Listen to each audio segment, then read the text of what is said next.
Hi, Will Thunderhawk here with another video. Great to see you. Come on in.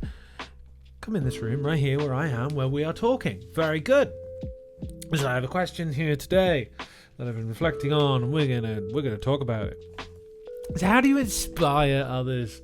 This idea of inspiration, I guess, has been in my head a lot recently because of, I guess, my job change. Also, I've been following the politics of the day with Hannah Spencer of the Green Party becoming an MP. Thought that was very cool. And it made me think about inspiration a lot.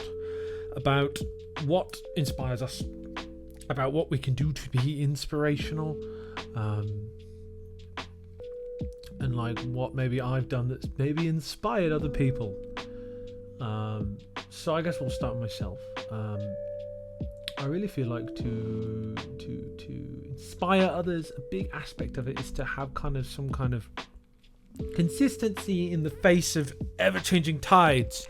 So I think of perhaps our current Prime Minister at the time of recording, Keir Starmer. I say at the time of recording because a lot of people don't think it's going to last very long. I think what's not inspirational about Sir Keir Starmer is that he doesn't really seem to stand for anything. He seems to flip-flop and change his position on a lot of things all the time. I don't think that's particularly inspirational.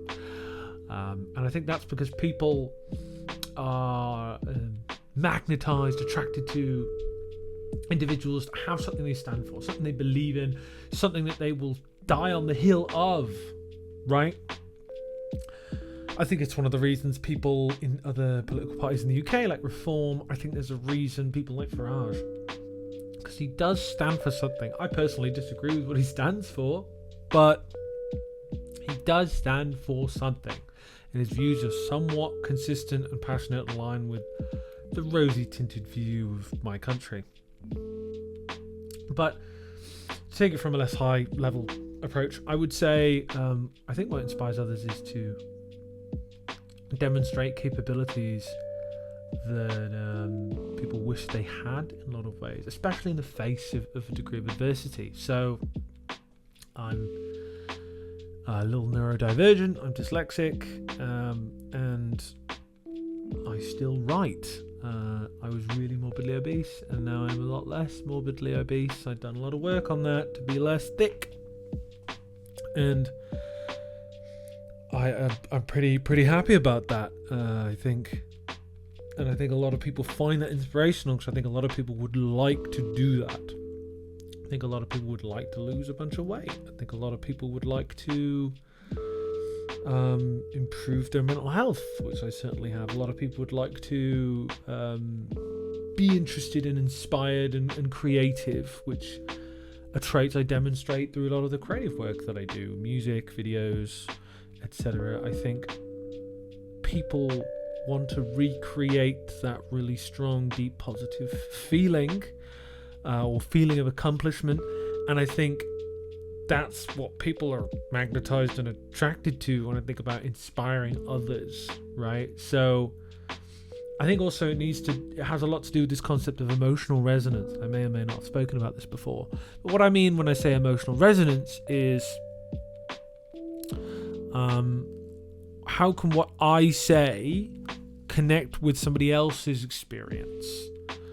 Like, I think about this in music a lot. Is this chord progression going to emotionally resonate with the tone I'm trying to express, right? Like when I play these chords in the way I'm playing them, is it hitting the emotional tone of the music that's the center of what I'm trying to communicate for me, right? I can't control how others are going to take it, but if I play it and it resonates with me, then like I'm going to get a lot out of it, right? And if I authentically feel inspired by my own stuff, other people might feel that feeling too, because I'm kind of drawing a line in the sand and being like, this is what I'm about, this is how I feel, this is what I'm creating.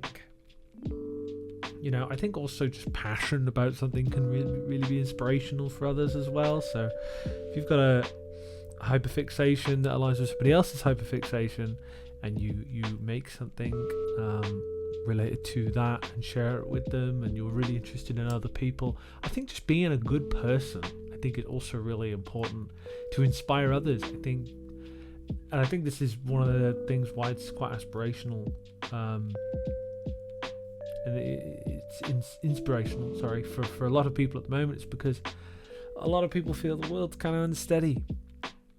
There's a lot of challenges that we all face individually, in our towns, in our cities, in our countries, and our ways of thinking of the world. There's a lot of change and a lot of chaotic stuff going on. So when somebody can kind of brave that storm and push forward and do something in all of that murky grey mess, we look up to that. We find that inspirational. So I would say, if you want to inspire more people in your life, do what you care about, and have a hill to die on. Some people will disagree with you. Some people won't like what you have to say. Some people will admire you for having a stance. I think something that's the least inspirational, I think a lot of people find, is people that don't really have anything about them, many opinions, kind of, or lukewarm opinions on a lot of things. And I'm not saying be extreme, but I'm saying figure out what you're about, feel it out a bit, have a bit of fun, lose yourself in a moment, dance in a room like no one's watching. That kind of stuff's inspirational. I think being really present inspires people too, in a lot of ways. I found that in a lot of my work. The more present you can be with somebody and the more engaged you can be with somebody, the more inspirational they can find that too, because they could be like, wow, someone can hear me. That's empowering, inspiring. Maybe I can bring a bit of that energy into the rest of my day too. That's what I hope for anyway. But I think I'm going to leave it there for today. You've been wonderful. I've been Will. A little bit of a shorter one, but I made my point. You take care, and I'll see you in the next video. Bye-bye.